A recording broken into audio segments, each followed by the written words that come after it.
Assalamualaikum warahmatullahi wabarakatuh. Alhamdulillah, alhamdulillahilladzi khalaqal insana fi ahsani taqwim walladzina hadana li tariqil qawim wa qaffara fi dinihil mustaqim. Asyhadu an la ilaha illallah wahdahu la syarika lah, syahadatan tusiluna ila jannatin na'im wa takunu sababan linadari liwajhihil karim. Wa ashhadu anna sayyidana wa nabiyyana Muhammadan abduhu wa rasuluh nabiyyur raufur rahim sallallahu wa sallam ala sayyidina Muhammadin wa ala alihi wa ashabihi ulil fadlil jasim. Amma ba'd. Ya ayyuhal hadirun rahimakumullah, usikum binafsi wa iyaya bittaqwallah, faqad fazal muttaqun. Allah Ta'ala fil Qur'anil Karim, a'udzu billahi minasy syaithanir rajim. Bismillahirrahmanirrahim. Innal insana lafi khusr wa innal insana lafi khusr illa alladziina aamanu wa 'amilus shalihaati wa tawashaw bil haqqi wa tawashaw bis sabr. Shadaqallahul azim. Kaum muslimin jamaah Jumat dirahmati Allah Subhanahu wa taala. Mari kita senantiasa mengucapkan puji syukur kepada Allah Subhanahu wa taala yang senantiasa berikan rahmat, hidayah dan taufik-Nya kepada kita sekalian, sehingga pada hari ini kita dapat melaksanakan salat Jumat. Salawat serta kita haturkan kepada junjungan kita Nabi besar Muhammad sallallahu alaihi wasallam, kepada keluarga dan sahabatnya sekalian. Hadirin jamaah Jumat dirahmati Allah Subhanahu wa taala. Sebagai topik khutbah pada kesempatan ini adalah 4 permata berperan dalam diri manusia. Hadirin jamaah Jumat dirahmati Allah Subhanahu wa taala. Manusia adalah makhluk Allah yang diciptakan dalam bentuk terbaik. Dia diciptakan dengan bentuk fisik yang indah, juga diberi perangkat lunak yang sempurna seperti akal pikiran, rasa dan karsa. Manusia berbeda dari makhluk Allah lainnya. Malaikat diciptakan hanya memiliki akal tanpa diberi syahwat dan nafsu. Hewan dibekali syahwat sehingga hidupnya hanya mengikuti keinginan kebutuhan badannya, yaitu makan dan minum, berhubungan badan dan segala keinginan yang bersifat jasmani. Sementara setan diciptakan hanya dengan bekal nafsu, sehingga sepanjang hidupnya selalu ingkar akan nikmat Allah Subhanahu wa taala. Sebagaimana disebutkan dalam surah Tin ayat 4, dikatakan laqad khalaqnal insana fi ahsani taqwim. Sesungguhnya kami telah menciptakan manusia dalam bentuk yang sebaik-baiknya.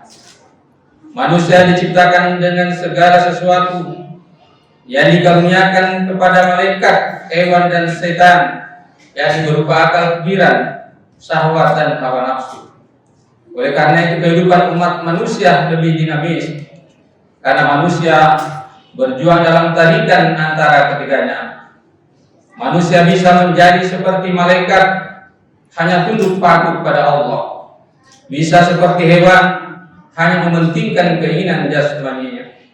Ataupun bisa seperti setan, hanya mengumbar hawa nafsunya. Sebagai makhluk ciptaan dalam bentuk yang terbaik, manusia dikaruniai 4 hal sebagai permata dirinya. 4 permata ini disebutkan Rasulullah SAW dalam hadisnya, yang artinya ada 4 permata dalam tubuh manusia yang dapat hilang karena 4 hal. 4 permata tersebut adalah akal, agama, sifat malu, dan amal soleh. Akal adalah alat untuk memahami agama. Agama adalah rambu-rambu atau aturan yang berikan arah pada manusia.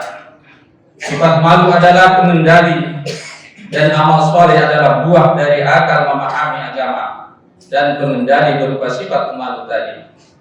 akan menjadi pemimpin dalam tubuh manusia untuk memahami mana yang hak dan mana yang batil, mana yang patut ataupun yang tidak, mana yang harus dikerjakan ataupun ditinggalkan. Ibnu Hajar Asy-Syakalani dalam kitabnya Nasahihul Ibad mendefinisikan adalah sebagai permata rohani ciptaan Allah yang berada dalam jasad manusia untuk mengetahui sesuatu yang hak dan yang batil. Ma'asyiral muslimin rahimakumullah. Permata kedua yang dikaruniakan Allah kepada manusia adalah agama. Agama adalah aturan atau norma yang mengarahkan akal manusia untuk menerima hal-hal yang baik, layak dan pantas. Agama menjadi pedoman bagaimana manusia menjalani kehidupannya, bagaimana mengendalikan syahwat dan nafsunya. Akal sehat akan mengarahkan kita dapat menerima agama yang lurus, yang mampu memberikan ketenangan lahir batin dan dapat melahirkan sifat pengendali serta membuahkan amal soleh. Malu merupakan sifat yang dikembangkan oleh agama untuk mengendalikan perilaku manusia yang dapat membedakan kita dengan hewan ataupun setan. Oleh karena itu, Ibnu Hajar Al-Asqalani membagi malu menjadi dua, yakni hayaun nafsyun dan hayaun imaniyun. Hayaun nafsyun adalah rasa malu yang diberikan Allah pada setiap manusia, seperti rasa malu memperlihatkan auratnya dan sejenisnya. Sifat ini tidak diberikan kepada hewan.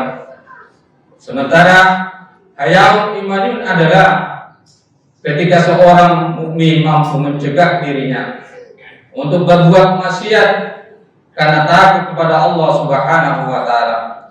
Sifat ini hanya diberikan pada orang mukmin yang mampu menggunakan akalnya untuk memahami perintah dan larangan Allah Subhanahu wa taala. Karena itu wajar jika Rasulullah SAW pernah memberikan nasihat kepada sahabatnya dengan mengatakan, al-haya'u minal iman.